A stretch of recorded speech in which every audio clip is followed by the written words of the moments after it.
ইদানিং একটু রেস্ট্রিকশন হয়েছে। তোমার বিরিয়ানি প্রেমের কথা গোটা বিশ্ব জানে, কিন্তু ইলিশের প্রতি তোমার প্রেম কতটা সেইটা একটু জানার চেষ্টা করবো। দেখো, বাঙালি মানে ইলিশ, শুধু পশ্চিমবাংলা নয়, পূর্ব বাংলা, পশ্চিমবাংলা সব মিলিয়ে এই বর্ষার সময় ইলিশ হচ্ছে বাঙালির সবচেয়ে প্রিয় মাছ বলতে পারো।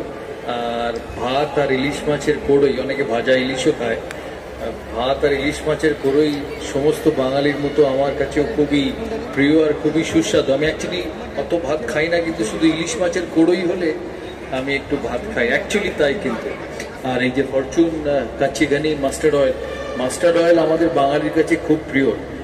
সর্ষে মাছ মাস্টার্ড দিয়ে তৈরি যে কোনো মাছ, তার টেস্ট, তার হেলথ ভ্যালু কমপ্লিটলি ডিফারেন্ট। আর ইলিশ, সর্ষে ইলিশ মাস্টার্ড অয়েল দিয়ে ইলিশ মাছের কোড়ই যেটা আমরা বাংলায় বলে থাকি, তার একটা আলাদা অ্যাট্রাকশন আছে বাঙালির কাছে। আজকে রোববার, আবার আমি গ্যারেন্টি দিয়ে বলতে পারি বহু মানুষ এখানে আছে যাদের বাড়িতে আজকে ইলিশ রান্না হচ্ছে, কারণ এই বর্ষার সময় ভালো ইলিশ ওঠে, বৃষ্টি পড়লে ভালো ইলিশ ওঠে। তাই সমস্ত বাঙালির মতো আমার কাছে ইলিশ মাছ খুব প্রিয়। ছোটবেলার কোনো বিশেষ স্মৃতি যেখানে মায়ের রান্না করা ইলিশ অথবা পরবর্তীকালে ডোনার রান্না করা কোনো ইলিশের স্পেশাল রেসিপি যেটা তোমার খুব বেশি করে তোমার মনের মধ্যে জায়গা করে নিয়েছে? হ্যাঁ, বাড়িতে ইলিশ রান্না হয়, আজকেও হয়েছে, কালকে রাত্রিরেও হয়েছে।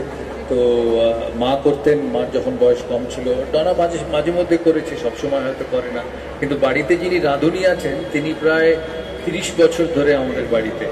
তাই ইলিশ মাছের ইলিশ, আর সবচেয়ে ইম্পর্টেন্ট হচ্ছে বাজারে কোন ইলিশটা ভালো সেটা বাছা। এখানে আমি এটা দেখতে পাচ্ছি, বহুত বড় মাছ ম্যাডামের হাতে। তো এটাই ইলিশের সময়।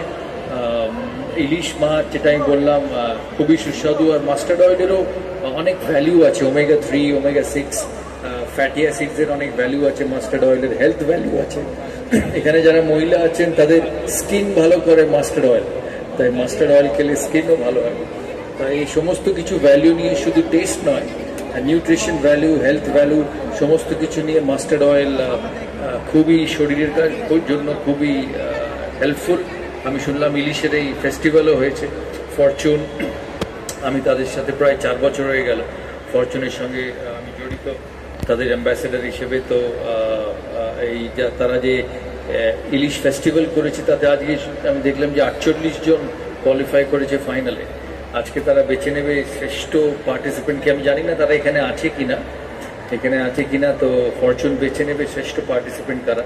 তাই যারা ইলিশ রেঁধেছেন, বাড়ির মায়েরা, বোনেরা, বউয়েরা যারা ইলিশ রেঁধেছেন, তাদের এই কন্টেস্টে তারা নিশ্চয়ই কন্টেস্টে পার্টিসিপেট করেছে। আর দেখা যাক কে শ্রেষ্ঠ ইলিশ রান্না করতে পারে। যখন তুমি ব্যাটিং, অন্য কোনো খেলোয়াড়দের সঙ্গে ইলিশ মাছ নিয়ে কখনো কোনো আলোচনা বাক্যালাপ ইত্যাদি হয়েছে কিনা? হ্যাঁ, অফকোর্স হয়েছে। তারা আমার বাড়িতে এসে খেয়েওছে ইলিশ মাছ। আর খেলার সময় বেশি খেতাম, কারণ তখন এত ট্রেনিং, এত এক্সারসাইজ ছিল যে সবকিছু ঝরে যেত। তাই তখন কোনো রেস্ট্রিকশন ছিল না। তাই বহু প্লেয়ার বাড়িতে এসছে, বাংলার প্লেয়ার, ভারতের প্লেয়ার, তারা ইলিশ খেয়েছে। বর্ষাকালে এসছে পশ্চিমবাংলায়। আর তোমরা সবাই জানো যে বৃষ্টি পড়লে ইলিশ আরও ভালো হয়, আরও টেস্টি হয়। তাই ইলিশের প্রচলন ভারতবর্ষে শুধু বাংলায় নয়, মহারাষ্ট্রায়, তারপরে সাউথে গেলে যেখানে মাছ খুব খেতে ভালোবাসে সেখানকার মানুষরা, তাই ইলিশের প্রচলন সব জায়গায়। সপ্তাহে তুমি ইলিশ মাছ রান্না করলে তবে কি ইস্ট বেঙ্গলি ফেভারিট? রবিবারে ডার্বির সপ্তাহে যেন না ভাঙি, প্লিজ।